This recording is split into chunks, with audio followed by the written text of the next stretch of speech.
Hello and welcome to The Villain Was Right, the podcast where we look at movies and TV shows from the villain's perspective and dare to ask, were they really all that bad? I'm your host, Rebecca Reeds. And I'm your host, Craig Fay. And this week we're covering Twins! Because why not? Arnold Schwarzenegger, Danny DeVito. I'm going to be honest with you, I actually don't think I've ever seen this movie. Oh, no? No, I don't think. I think it missed me. I don't know how, because watching this was like, I would have remembered some of this. I would have gathered some of this. Yeah, actually, now that you mention it, I'm not sure I'd ever seen it in its entirety or ever just knew what the plot. Or like I was just like, oh, they're twin. I get it. And then I watched it and I was like, no, there's actually a lot of plot lines happening. Like there's a lot shoved into this film. Surprisingly so. Yes, like a lot of information gets thrown at you. And I was like, honestly, for this type of thing, I'm like, they could have just been like, okay, they're twins. Do something. I could have watched an hour and a half of that easy. Yeah. But there was like all these extra layers happening and like people are dead and then they're not dead. And, and it really doesn't have much to do with the fact that they're twins. It's so funny. It's so funny. Okay, if you've never seen Twins, okay, this is exactly what goes down. Okay, we've got Julius and Vincent, okay, played by Arnold Schwarzenegger and Danny DeVito. And they were like genetically engineered, like... Yeah, part of some laboratory superhuman experiment. They have 6 dads. 6 dads, 1 mom, and they're both told that their mom died giving birth. But neither of them really know the other exists for most of their lives. And then Julius, who lives on a private island with a scientist he helps, decides he's going to go find his brother, his twin, just to find out that Vincent's a bit of a piece of shit. He kind of veered off the other way. Julius is like strong and ultra smart, but doesn't have like a lot of social skills because he's been living on a private island for his entire life. Anyway, he meets up with Vincent, who is at the time in jail. He gets arrested for having a bunch of parking tickets. He has apparently had sex with every woman in town and taken money from her. This is everywhere they stop. There's another woman being like, not so fast. Okay. I don't think you want to be hanging out with this guy. But he's kind of seeing this woman, Linda, who has a sister. Wink, wink. We see what's going to happen here. Everybody kind of gets together. But Vincent owes a lot of money to a loan shark who's trying to chase them the whole time. But also, Vincent gets his money by stealing cars from a parking garage. And there's a third villain like a third villain out in the universe that is trying to deliver something, some sort of like fuel injector. Fuel injector to this company for $5 million. And so because Vincent's stolen the car, he's going to drop it off to get his $5 million. There's some at one point they take the loan shark has like the women as hostages. They find out that their mother's not actually dead, but she also she's like, no, there's no way those guys are twins. And then she finds them in a newspaper and she's like, well, I guess they are twins. They must be my twins. And what am I missing here? I think that's pretty much it. Yeah, there's like a lot stacked up. There's like a lot of hats on hats in this movie. As you said, there is more plot than you think there is. There's too much plot.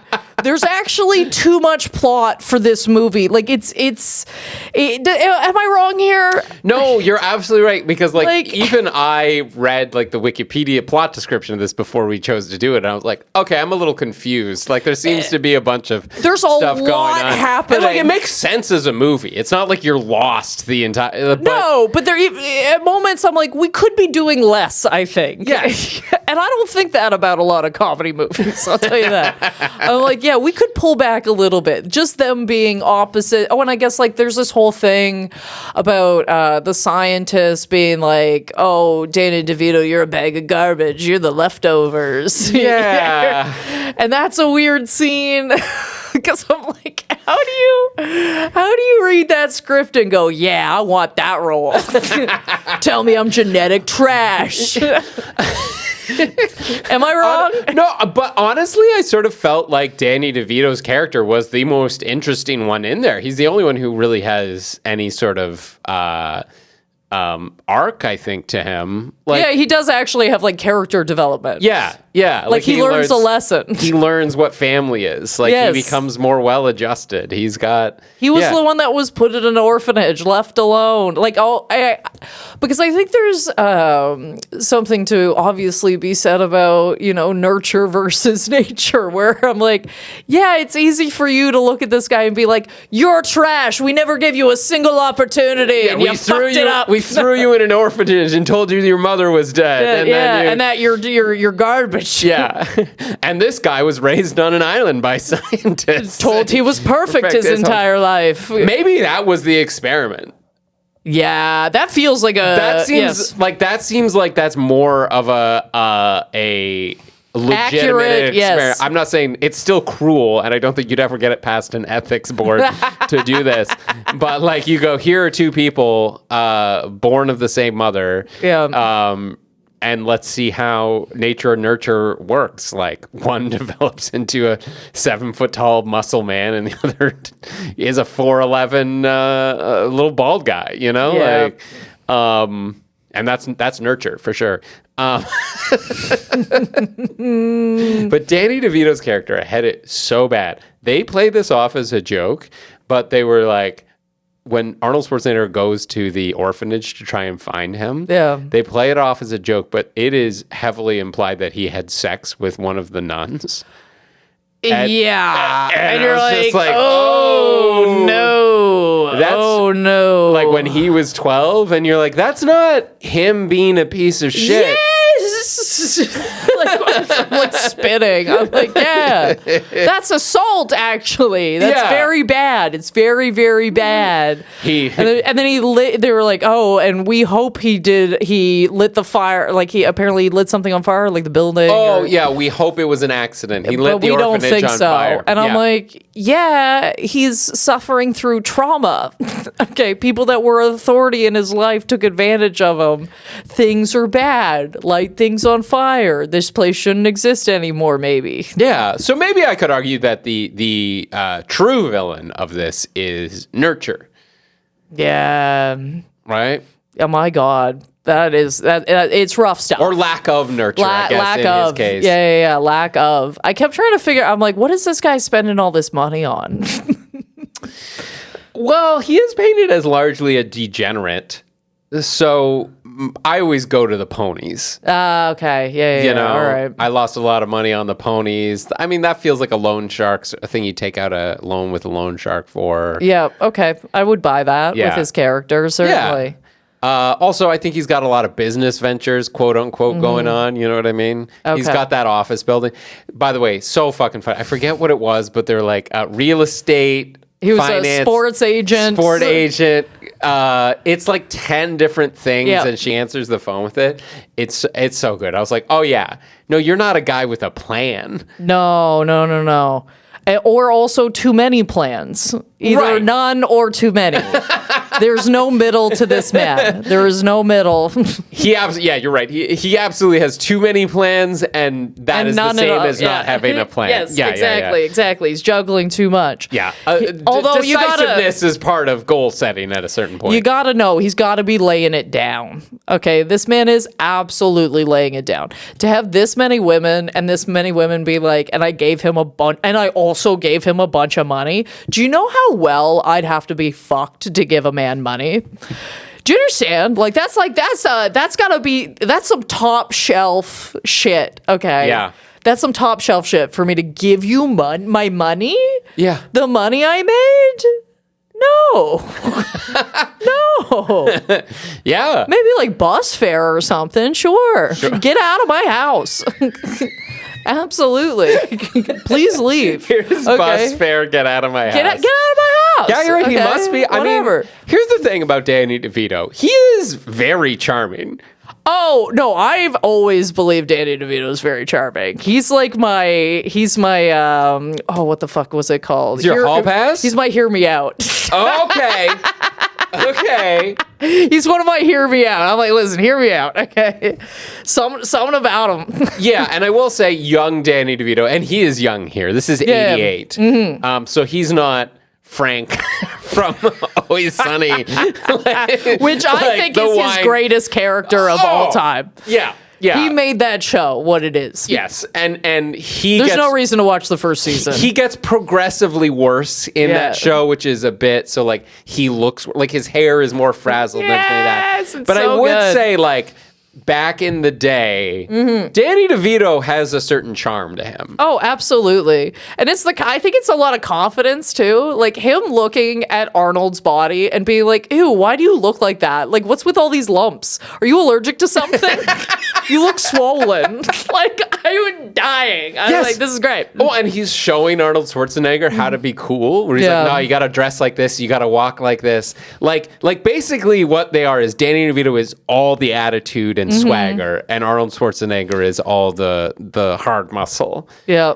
And I think give me the attitude and the swagger every time. Confidence makes up for so much in life. I just don't know if I could ever wear a matching outfit with my brother. I'm going to be honest with you.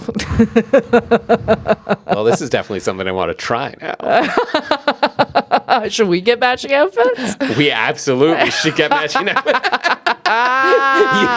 Let's do it. Yes. But we're not going to I'm not talking black pantsuit or something like, you know what I mean? Like we can't do that. We got to go bold patterns. Oh, like that's hip hop? Yeah, something like that. Okay, gotcha. Or the checkered pants like they have in they had the patterned shirt and the 80s blazer. You know what I mean? Yeah. I'm going to give you a pair of parachute pants, buddy. And we're going to do this right. I'm going to make you look like a toddler, and I'm going to look like a toddler as well. Sure. Sure. Let's do it. We need more. We'll make that our new podcast logo. Just Rebecca and Craig in parachute pants. Yeah. Back to back. Arms crossed. Was right. And parents just don't understand. They don't get it. Yeah. Jesus fucking Christ. Okay, so let's start digging into these villains. Oh, yeah, who they are. And, right! Oh, shit. What's the name of this podcast again? Parachute Pants Are Us? All right, there we go. So there's a lot of villains. There is. In this movie. Number one, I would argue that Vincent starts as a villain. Yeah. I think he starts as one, and because he has character development, then it turns into okay. You do want to like him, but he does start out the movie taking advantage of Arnold Schwarzenegger's kindness. Yes, and also anybody's kindness. Yes. If anybody shows him any kindness, I can't imagine being like, hey, you've never driven before? Here's the keys, drive the car. Terrifying. Although I must say he did a very good job. Yeah.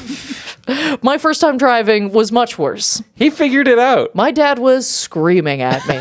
Screaming. I genuinely believe that's the first time a lot of us see our dads actually fearful. I think that's the first time I saw pure panic and fear in my father's heart. See, that's the first time, for real. It's got to be so hard because, they know you from the time that you've done the dumbest shit in your life. They know you've falling off of tables and jumping off of couches onto your neck and all the dumb stuff kids do. Yeah. And then all of a sudden, blink of an eye in their minds, you're old enough to wield this 1-ton machine. Yeah. And they're just screaming, break! You're gonna hit that rock, break! And boy, did I almost hit that rock, I'll tell you. It was real close. I remember taking it was a nail biter. Oh, I believe it. I remember taking my foot off the brake the first and just letting it coast around a parking lot. I was like, I'm going so fast. Yeah. Right now. Oh yeah. You're fucking flying, man. Fucking flying. It's not even registering on the speedometer. Yeah. That's how slow you're going. Oh, so all this to say, Arnold Schwarzenegger's character Julius does well. He knows well, some but shit. he's also, I get it, because his character is supposed to be like, he's super smart. He knows 12 languages. He studies all the time. Everything's very like practical knowledge. So I'm like, yeah, you've probably read about this in a book, and you're good to go. Where's the manual? That sort of thing makes sense. But as far as Vincent goes, like he takes advantage of everybody. He steals cars. That's his like go-to thing. He pays a guy. He pays David Caruso off to tell him which cars to steal. Yes, and I would say that's pretty villainous. It is. And for some reason, that's seen as like almost charming. I mean, he is stealing rich people's cars, so you know. That is true. Yes. I would agree with that. But don't steal cars. Don't. But if you're gonna. But if you're gonna steal a car. If you're gonna steal a car, chances are someone who drives a Cadillac will be able to find another way home. People who drive a 93 Neon, probably not. No, don't. And for what? For what? And for what? Don't take it. So yeah, he threw this now like almost like friendship with Julius kind of grows. He's like, well, now that I have a mother, I should stop stealing cars, which is a very funny revelation, but that kind of feels like how it all goes down. Yeah. Well, and actually, speaking of him, at the end, we find out that he kept $1 million of the $5 million that they supposedly returned. Yeah. So the plot being that like he was going to deliver this thing. He discovers it in the back of the car, calls the number, finds out that it's worth $5 million. He's going to deliver it himself. And then in the end, they like turn it back over and return the money because it was part of a crime, supposedly. And he's like, yeah, good thing we returned that $4 million. Yeah. It's like, oh, we only have $200,000 of the reward money left. Oh, no. Wish we'd kept that $4 million. Like, he says it so many times. So I was like, so you're still a little piece of shit. Yeah. And your brother is too trusting. Yep. You were conning him as well.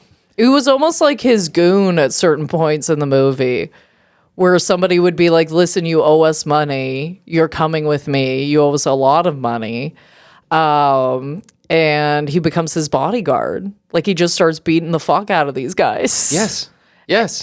Now, one thing I never understand when I'm watching these things is I'm like, give them some money. Like, I just watched you make like $6,000. Give the guy that. Be like, hey, here's $6,000.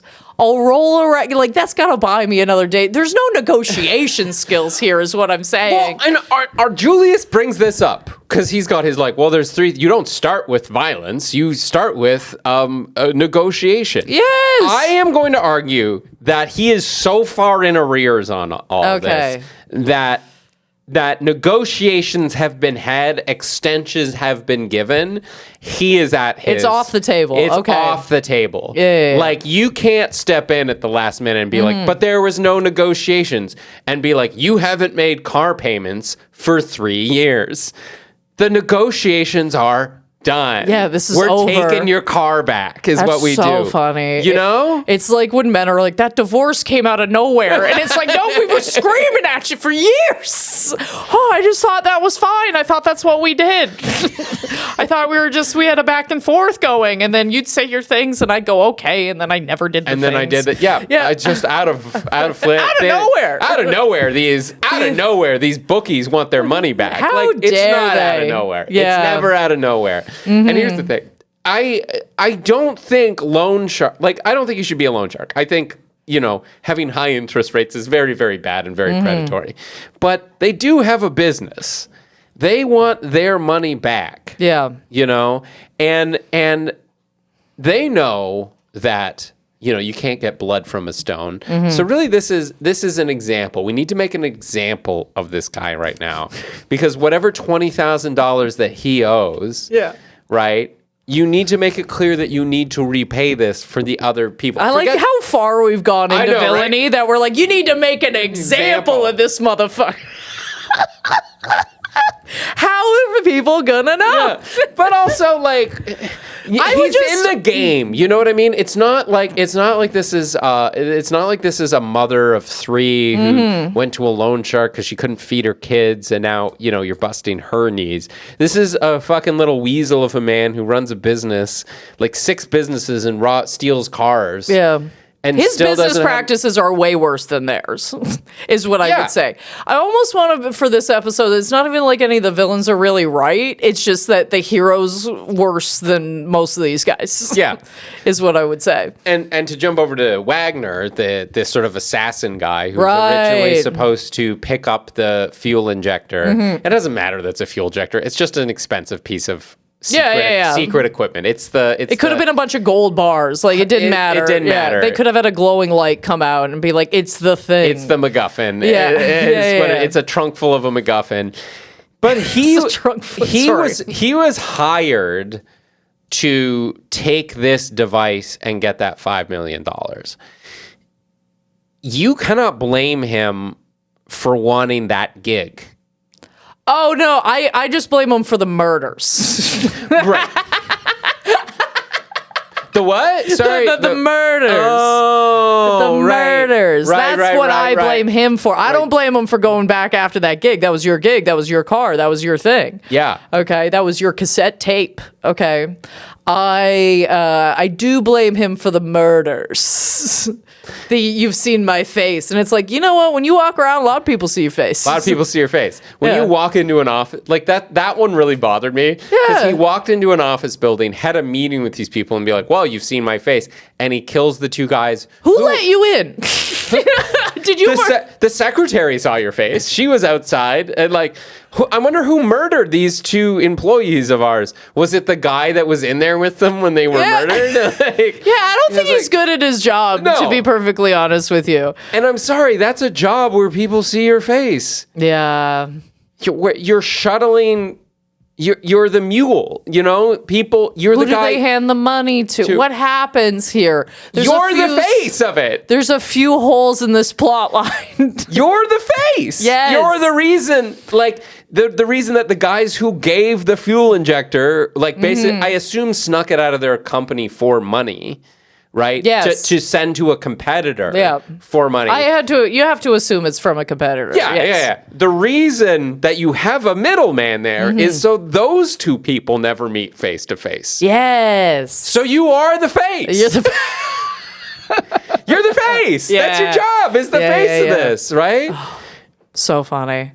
That killed me. I didn't get that at the phone call. I was like, I don't think this guy knows what he's doing. Yeah. This guy seems dumb. Well, and it's that thing that we've seen movies do. And by the way, this is very 80s stereotypical villains in this. This is like kind of peak 80s movie where you're like, the villains are bad because they're bad. Yeah. But also it's an 80s movie, so even the good characters are bad because they're bad. Because they're bad. Yeah. Because it's the 80s and nobody knows how to do anything nicely. Yeah.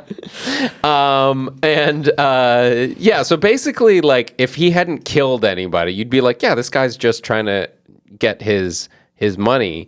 But he kills the people who were paying him to transport it. And then at the end, he kills the people who were... Sorry. He kills the people who supply the merchandise. Yep. And he kills the people buying the merchandise. And I was like, what was your plan exactly? You didn't even need to bring this here. If you were gonna kill me people anyway, why would you even bring this here? I'd just be like, pew pew, okay, I'm gonna leave that there. This looks heavy. Okay, I'm not gonna carry that. Fuck that. Okay. You guys are done. I'm going to get the next guy. I know he's got $5 million. He thinks I'm coming with something. I'm not even going to drive this car. I'm going to drive a separate car. Why are you so invested on getting this thing there, getting your car back, getting this thing there, when you're just going to start murdering everybody? You gotta, no. No, he's not he's not doing good villain math. He's not. He is, like, in this movie, we have 3 different criminal businesses, right? We have the Klain brothers, the loan sharks. Yep. We have Vincent's car robbery slash sports representation business. And then we have Webster the assassin. Yeah. And let me tell you, the Klain brothers are running a tight ship here, right? Their math makes sense. Yep. Right? They're getting that money back, or they're showing this. Vincent's all over the place, not too many plans. And Webster's villainous schemes don't even make any sense. No, he's not doing a good job. No. He doesn't know. He is a fucking leaf in the wind, man. Yeah. There are so many extra layers to this movie where I'm like, why is this a 16-layer cake? I was expecting 2 with a bit of icing, man. Like, this is like, I'm trying to keep track. You know what I mean? With the sisters also being woven in so that we've got a romantic plot line. Oh, let me tell you, I knew this was an 80s movie because, like, right off the bat, the tits are out in this movie. in the most 80s way I can say. Okay. You know what I mean? Does that make sense to you? That the tits are out? Tits are out in an 80s way. So, like, tighten up? Like, I guess maybe that's it. Maybe how they're styled? Listen, you can style tits. I'll say that. I guess that's true. They even talk about that in the last movie, what we covered last week. Honora, she's like, are my boobs right? Like, do I need to adjust them? And it's like, yeah, sometimes you do. Oh, no, sometimes you need to fix your breasts. Yeah, because not to get too far off topic here, but like there is, like you're right, like I think like I'm thinking sort of modern red carpets, modern like movies where tits are out. Mm-hmm. It does tend to be that sort of like plunging neckline side boob sort of thing a lot of times. Where I think 80s is like tight and high. Tight and high. Keep them tight. Keep them high. Keep them up. They better be touching your chin. Okay. I think this is the first time it's ever occurred to me that there are fashions in cleavage throughout the way. Fashions in cleavage. You know what I mean? Am I wrong? No, that'd just be a good band name. Was all I was thinking. Fashions in cleavage. Fuck. That's what I was like. I'd listen to that. That sounds like something. Is all I'm saying. They're heavy on the bass. I don't know why. They're heavy on the bass. Yeah. So we've got the sister. Just to break down some of these plot lines, okay? Because we've got the sisters, okay? So that's our like romantic plot line, and they get arguably they do get woven in much nicer as the movie goes on. Like where we start, they kind of feel more as though they're being used as a device just to show who Vincent is. Mm-hmm. And then they kind of get woven in a little more as time goes on. But then we have the whole plot line of Julia's trying to track him down, but in doing that, we find out a lot about like these scientists, and then the lies, and then the family and the mother, and then we've got the loan shark plot line, and then we've got the stealing cars plot, and everything kind of slowly does get woven together. But I'm like, we could have knocked one of these out. I think I think we could have pulled one of these right out of here. Yeah, and not missed it. Yeah, had a few more gags, like a few more, like, you know what I mean. We're watching where Danny DeVito and Arnold are trying to pretend that they're twins, okay? More makeover montages. Yes. Okay? More shenanigans. Yes. I'm down. I think that there was... You could have done it with... Danny DeVito owes money to a loan shark, so I need to get out of town. We're going on a road trip to find our mother. Done. Oh my God!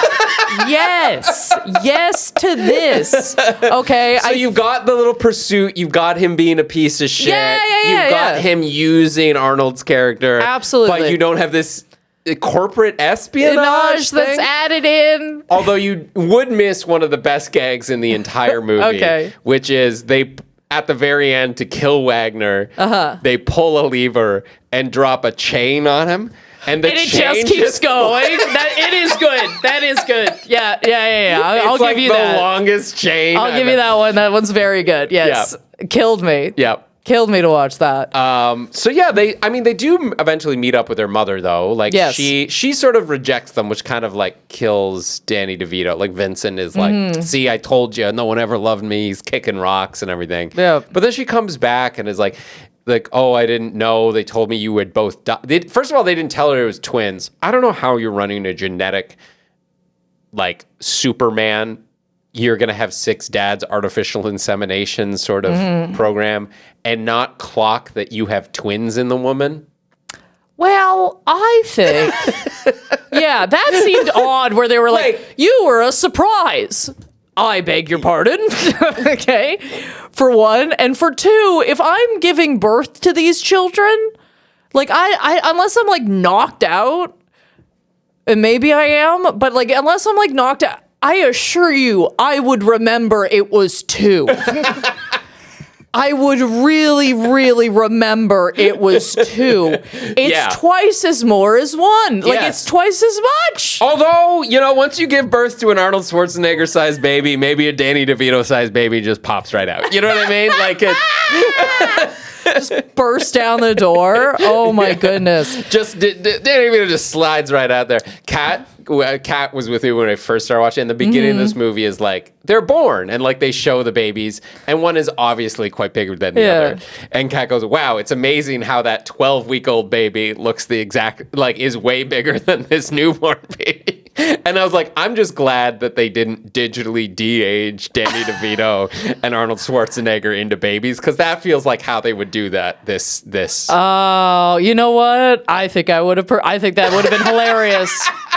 I actually think I strongly disagree with that sentiment. Okay, fair enough. I think yes. Digitally de-age Arnold Schwarzenegger especially into with a baby? with like 80s graphics. It would look so bad. That's a chef's kiss. No, you know what I really want? I want that like sketch gag where their heads are through a table. Yeah. That's what there we are. We found it. There we go. Okay, 1,000,000% that's what I want to see.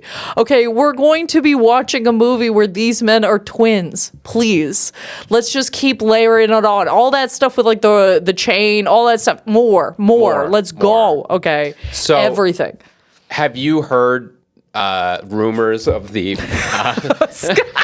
sorry, Scar the studio dog just came up and aggressively nudged me and sort of scared me. I love a dog. They can sneak up on you. But have you heard about like the sequel to this that was in? It's always sort of been talked about and never confirmed.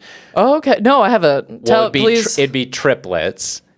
And it would be I'm sorry, I'm already laughing. So it would be Danny DeVito, Arnold Schwarzenegger, and Eddie Murphy as the third triplet. And you're like, I want to see, after watching Twins, I want to see that. I'd see that movie. I would watch that movie 1,000,000%. I would see it if they made it next year. Yeah, they could. There's still time. Yep. There's still time. But just like, what are the 3 most different guys you can think of? Well, what are the 2 most different guys you can think of? Arnold Schwarzenegger, Danny DeVito. Very good casting. Great. Yeah. 3 most different guys? Arnold Schwarzenegger, Danny DeVito, Eddie Murphy. That is pretty different. That is very different. I would watch anything. I would watch it all. Let's go. Yeah. There's... So what do you think about them, like, parent trapping them? Where they just separate them? Oh, insanity. I mean, I think that goes to the villainy of the one genetic scientist who we meet, like he's in New Mexico or something, and basically says, he's the guy who says, like, you're the trash. Yeah. And I just go, well, first of all, it's so unethical to do this experiment in the first place, right? Where they're like, yeah, we're just going to mix together the DNA of 6 dads and like put them into one mom. We're going to raise you without a mother, which is, I don't think you can. I know people are fine. I know people who, don't have mothers and they grow up just fine. But like, I think making a scientific study where you intend to take a child away from their mother is cruel. Does that make sense? Yeah. I think so. Yes. Yeah. Yeah, I think dropping one of them in an orphanage because you're like, yeah, we don't care about that one is insane. That's also not how you do science. I was gonna say, I was like, a lot of this feels like it's bad science. Yes, like you're like, it's bad villainy and it's bad science. Yes, like you need, like first of all, you'd need to do more than one test, right? So it wouldn't just be like, oh, Arnold Schwarzenegger turned out okay. Yeah, but maybe he would have turned out okay regardless of what you did, right? You'd have to do that multiple times over and multiple things, which is even more unethical, right? And putting him in an orphanage and just abandoning him is like, whatever. Like, raise them both on the island.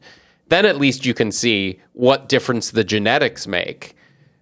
Yeah, or at least like give this guy some money. Let him, you know what I mean? Ship him off with a bit of with a few dollarinos, Or make sure he's adopted by a family. take right? care of something here. Yeah, not just like throw him on the garbage pile of human. Like, yeah. No wonder he turned out badly, and that's what makes me think that had to be the test. That had to be what they were unethically testing, nature versus nurture, right? Yeah. Like. Maybe they're not even genetically twins. Maybe they're just like, here's two babies. Let's track them their whole life. Let's see what happens. This one's on a lone island. Yeah. Which I don't think would be my preference, to be honest with you, either. Well, no. And he's Because like... that seems like a night... Can you imagine being that man and being a virgin? I can't. I can't. I can't. Yeah. No. Like, he's... oh, man. The disappointment. I was just watching that like... Oh, yeah, because it's his first time. It's his first time. I'm like, that's got to be horrible. Nobody's good. Nobody. I don't care how much you've read about it. I don't care how much you've studied. I don't care what's happened here. Okay. You're not good. You're just not good. Nobody's good at anything the first time. No. Anything. No. Except for Andrew Ivimey parallel parking, which I still fucking hate. I was teaching him how to parallel park, and he nailed it the first time, and I was like, how? That's so funny. What a pull. Okay. Hell yeah. How did you parallel park the first time? No one can do that. Oh my God. Anyway, but yes, for like, and also, I'm not sure I'd want to have sex with somebody that hard, like physically.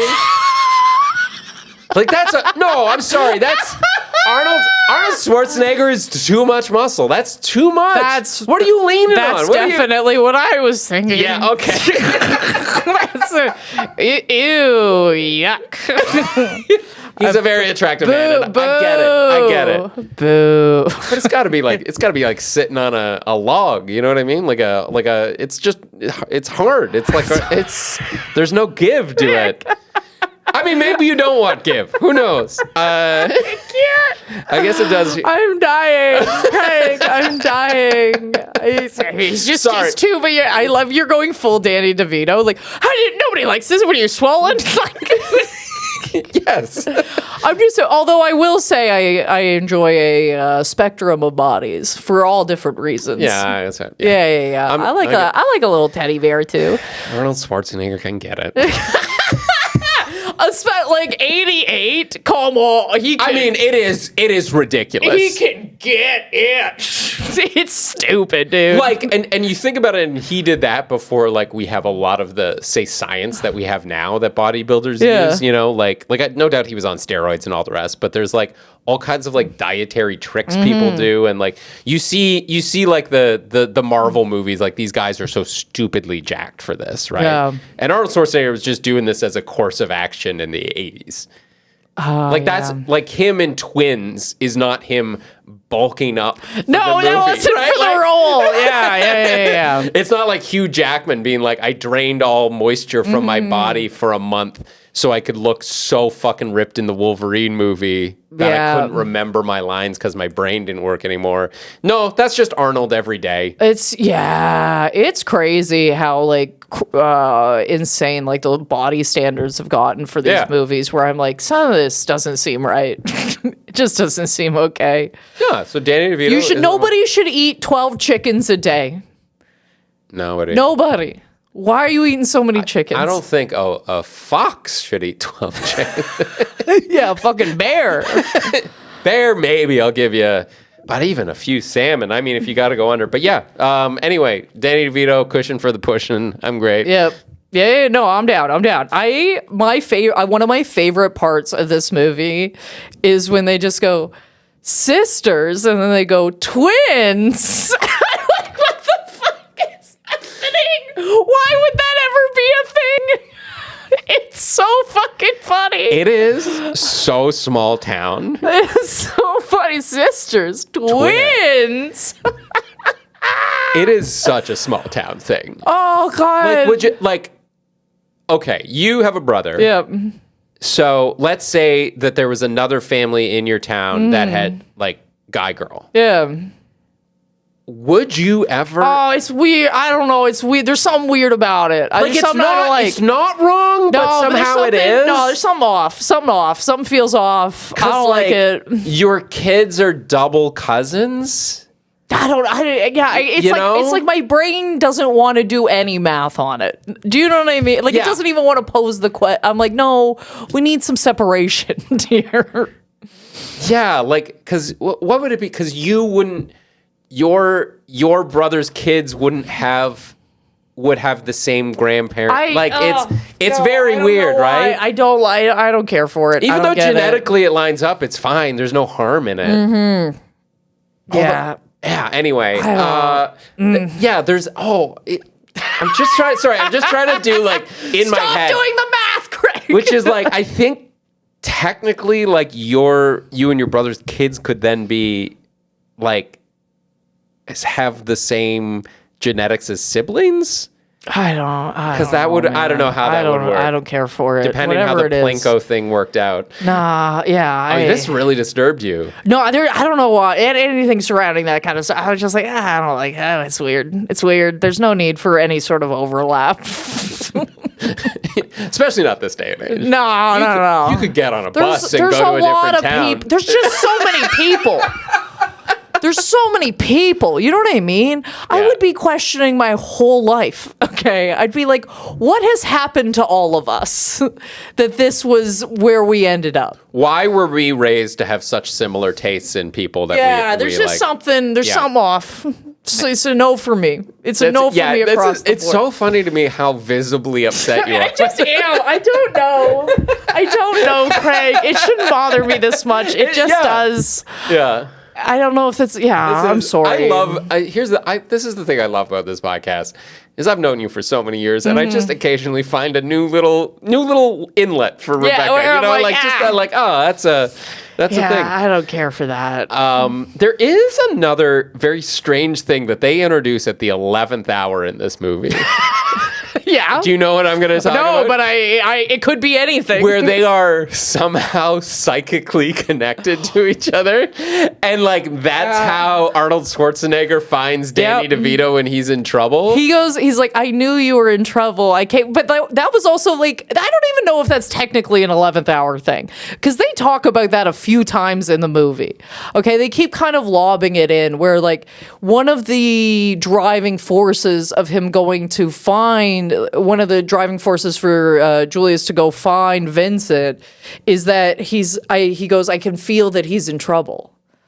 I can feel that he needs me. My brother needs me. So they kind of pepper that in throughout the film, and they start pretty early on with that. Oh, okay. So I don't think that was an 11th hour thing. I think that was probably the most notable time they brought it up. It was the most direct where they're looking into the camera going, we think the same. We have the same thoughts. We're connected in that sense. And I do understand how twins like have their own language and can like know how each other's feeling just because they're very close. And I think anyone but there was also a scene in this where I think somebody hurts their hand and the other one feels it. And I was like, twins absolutely do not work that way.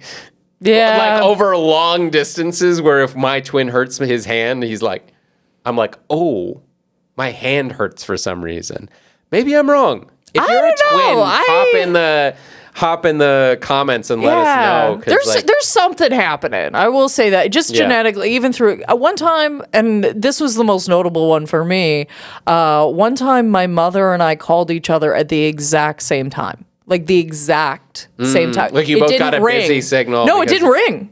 They were like, we called it so much that it didn't ring, and I was like, hello, and Mom's like, hey, I'm sorry, I was trying to call you. Oh, it did actually connect. Yeah, connected. Oh. That's how on time we were. Okay, like it just both connected at the same time. It didn't ring. We were both connected to each other, and I was like, what? That just I was like, oh, I was just calling you. And we just kind of sat in that moment. And it's not like my mom and I call each other every day. If we called each other every day, I would think, statistically, this would probably happen at some point. But my mother and I talk on the phone, I would say, every 3 weeks. Oh. Was there something going on? Like, was there no. Okay, there wasn't like a thing that like you were like, oh, I feel like I should reach out right now? Well, no, it was a feeling. I definitely, you know what I mean? I call it as long as I can leave it for a feeling. And then I had this another time with my brother where and this sounds so small, it was just odd. We'd bought the same drink the same day at the same time, and it was both our first times trying it. And we weren't at the same location. Okay. Yep. Yeah. Do you know what I mean? Yep. Like That's a little weird. I had the leftover of it like later that night. I pulled it out and my brother was like, oh, like he was staying over at my house that night because he was like, whatever, he's commuting to and from Toronto. And he goes, oh my God, I had that for lunch. Isn't it good? It was the first time I was trying it. And I was like, oh, this is the first time I was trying it. And then my ex looks at him and he goes, what time did you buy it at? And he goes, 11:30. And he just looks at me and he goes, you bought it around 11:30. Okay, maybe I was like, that's weird. Maybe my sisters and I just don't talk enough about like how we're doing the same thing. Yeah, just like sometimes I think some things line up. Yeah. There's something. Yeah. Or maybe I'm just getting like subliminally messaged to constantly, and I just you're just both equally susceptible to advertising. Yeah. Free will is an illusion, everybody. Yes. Oh my God, what a dark tunnel to go down. I couldn't believe. You know what I love about 80s movies? Women just casually smoking in the supermarket. Yeah. Smoking in the supermarket, Craig. I was losing it. I can't believe that was a thing people were doing.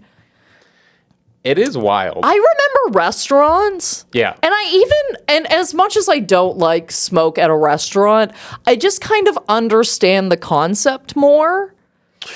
Yeah, it's very much like I understand this. Have a smoke after dinner. After a meal, with your coffee, whatever. Like I understand that there was a place for it. It just kind of makes sense. Even though I don't like it, and I'm glad we got rid of it, I think it's much better this way. Yeah. But smoking at a what you just like ashing on the ground? You just ashing on the apples? Like where is this going? Okay, you're not even sitting down. You're walking around with a cart just smoking. I've never even thought about where the ashes where does the ash go? I'm always thinking about that stuff. I guess they've got, maybe they had little ashtrays on the shopping carts? I don't know. Can somebody answer this for me? I don't know what the answer is, and I'm curious. Where does it go? Is there, did you have little, travel ashtrays? What was happening in the 80s? What was going on? Like something you pull out of your pocket and ash I wasn't into? There's portable ashtrays. Have you ever seen one?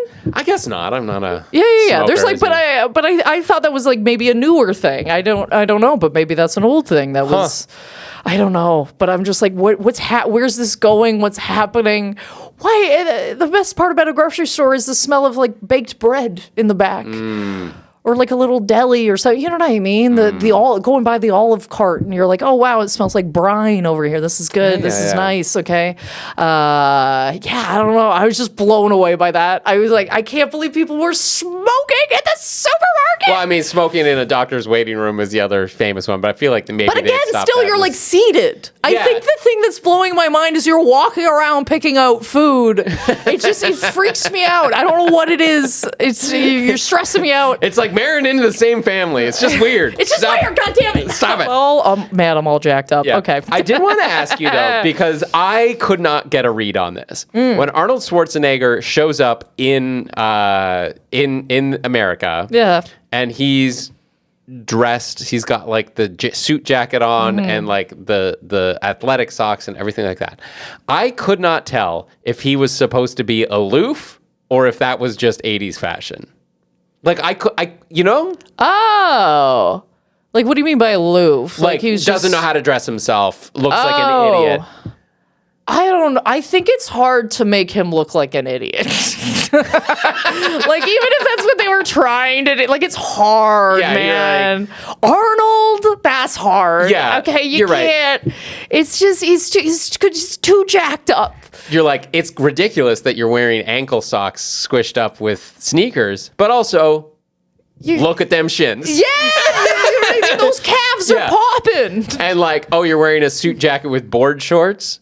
Ridiculous. but look at how wide that suit jacket Yeah, is. I don't think I care. Yeah. I don't think anybody would care. Fair enough. You know, 'Cause I didn't even clock it. I was like, yeah, keep cooking. Okay, because I was trying to figure out like how big of a dork are they trying to paint him as, and I was like, because I don't know 80s fashion that well, I couldn't tell. It's also hard to say because so much 80s fashion has come back and become cool. So even like nerdy attire is now cool. So when you watch it, you're like, I don't know now.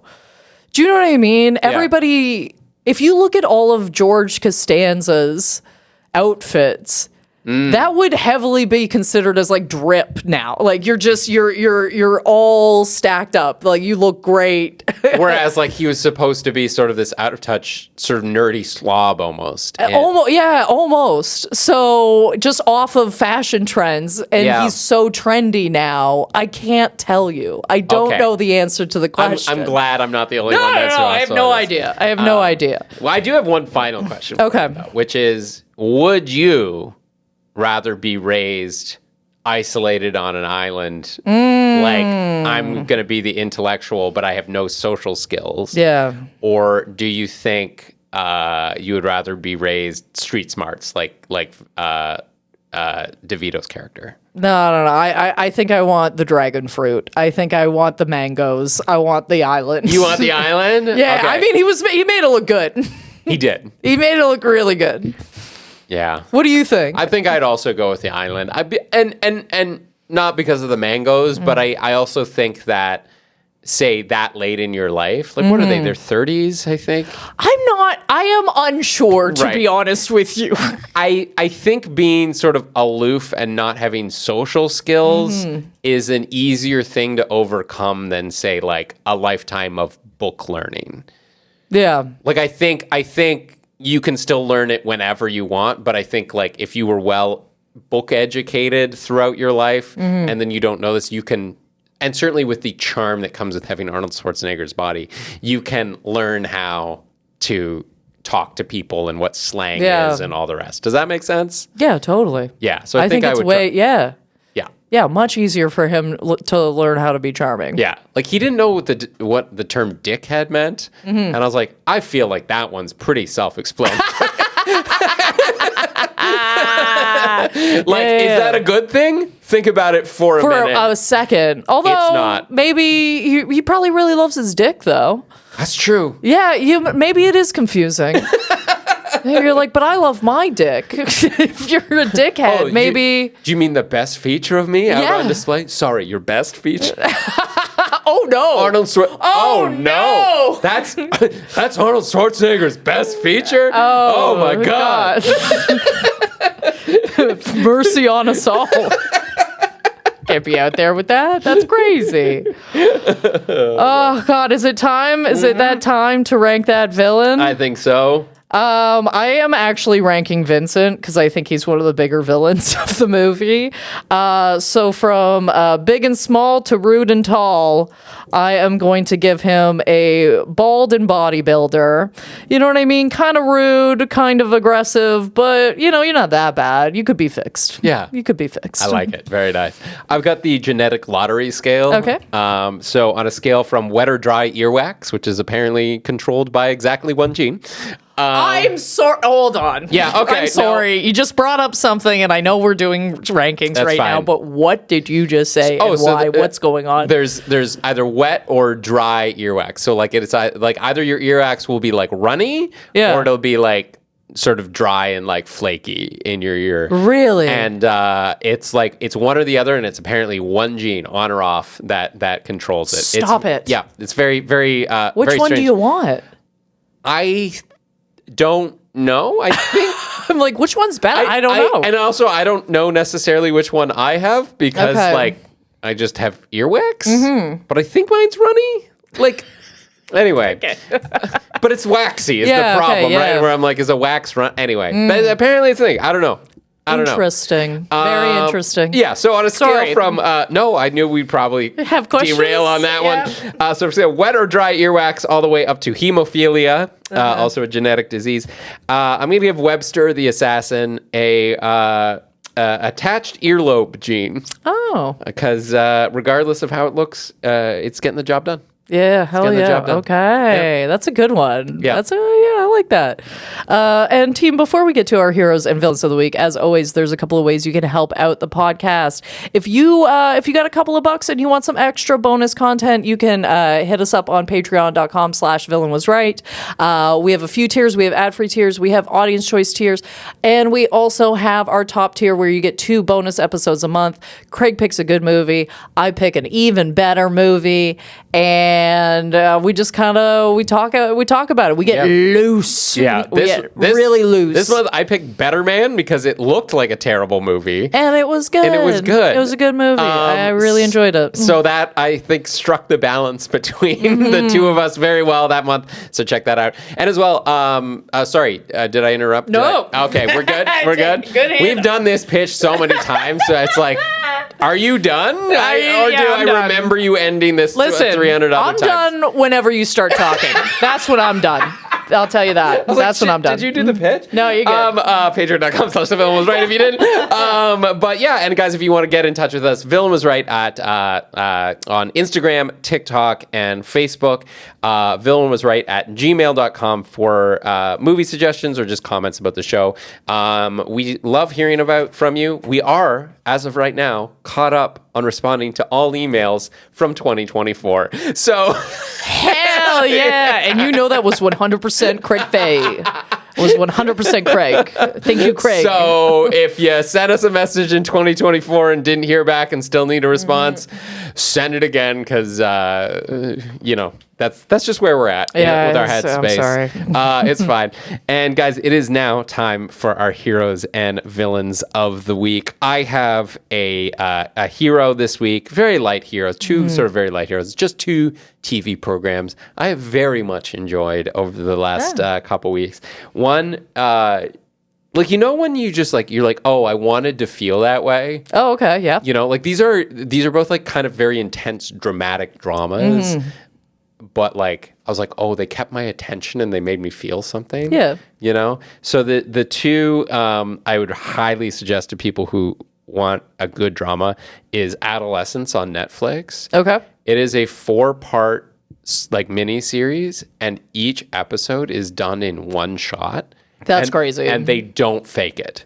There's no we pass the poll and it blanks out for a minute, and that's where a secret cut is. They single camera follow people around in real time for an hour each, and it's all about a 13-year-old boy who's accused of killing his classmate. And it's dark and it's heavy, and it's not like a whodunit, it's a whydunit.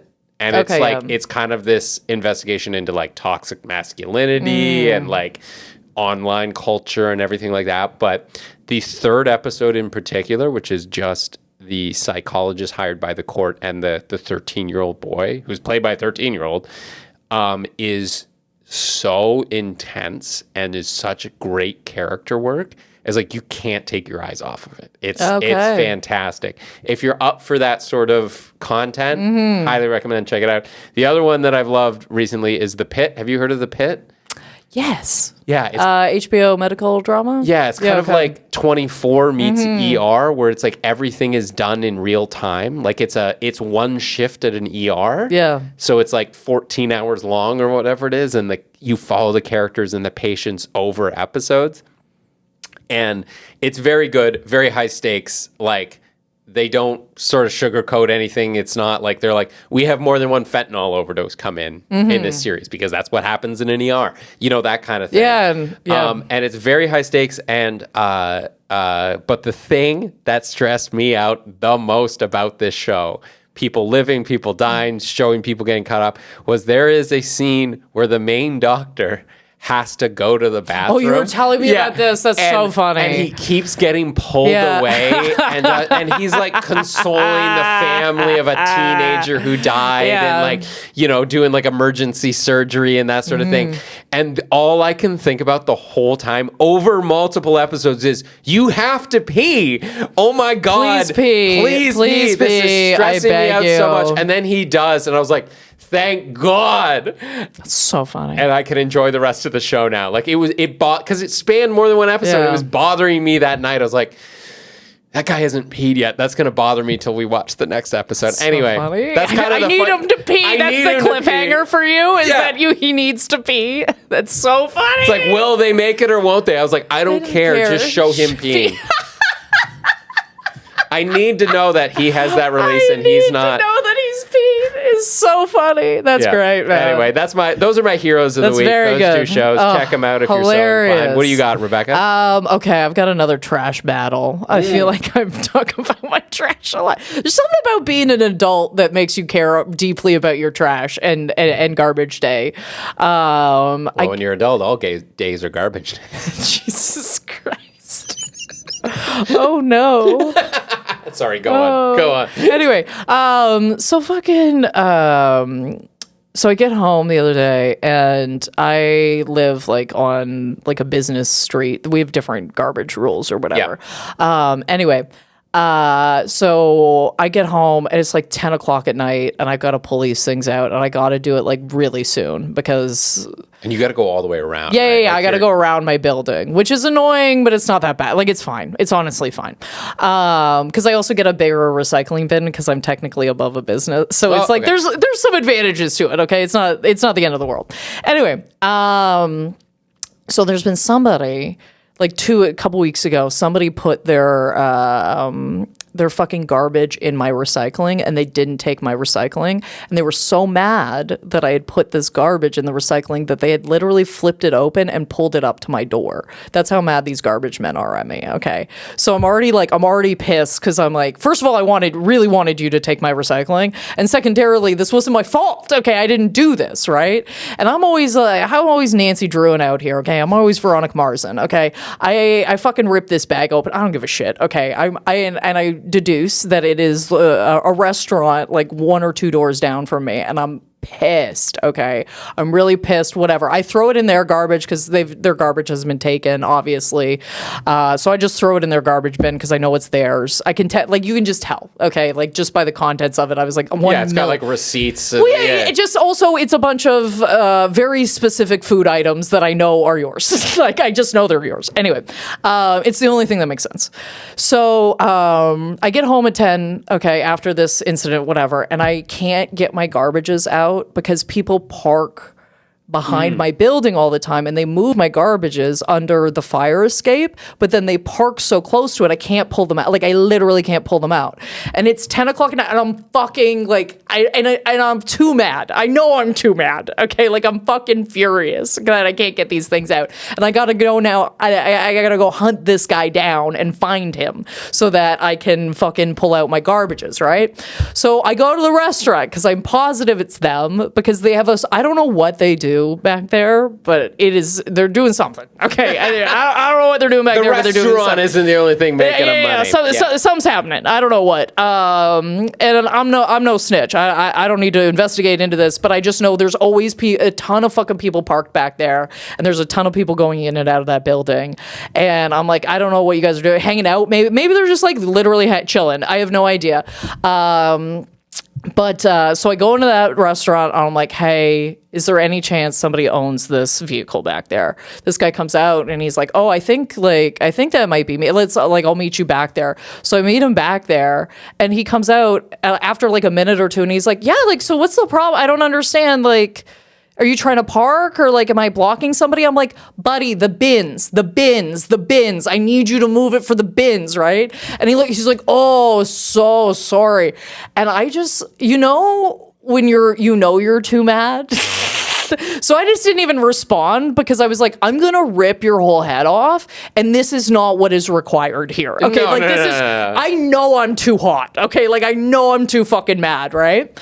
So I get him to pull out. I pull out the bins. He pulls back in and his car hits a bunch of tiles and like snaps all these tiles that are on the side. I'm dying laughing. I'm like, beautiful, whatever. Anyway, but then they put their fucking shit in my recycling again. So like, I don't know what I'm gonna do now because I'm so unbelievably angry. So did your recycling not get picked up No, again? because we caught it before the recycling guys came. Fuck. So then I threw it back in their garbage again. Okay, but how many times are we going to play this game?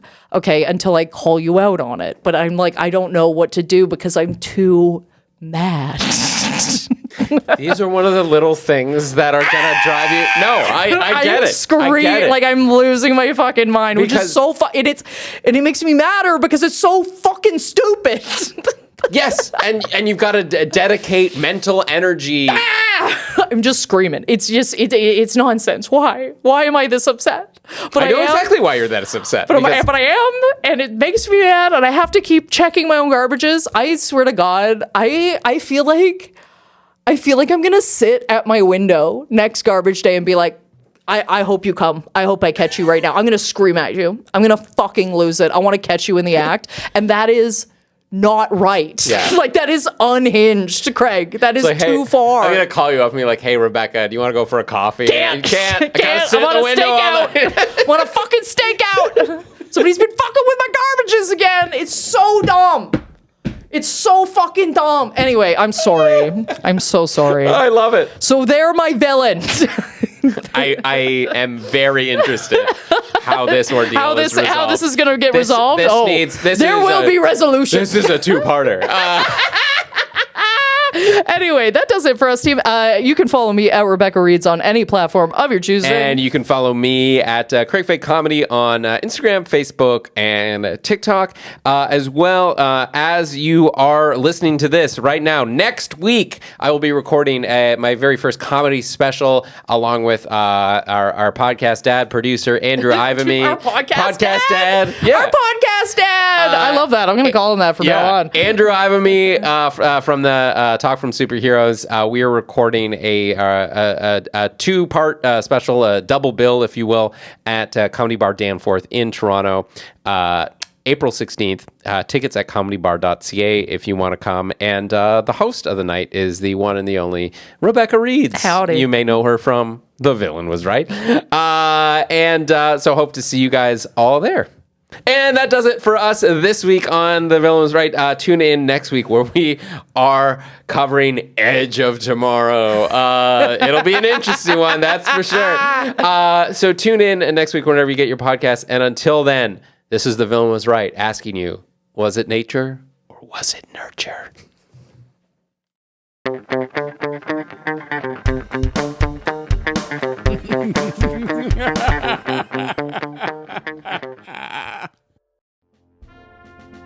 The Villain Was Right was produced by Andrew Ivimey for the From Superheroes Network.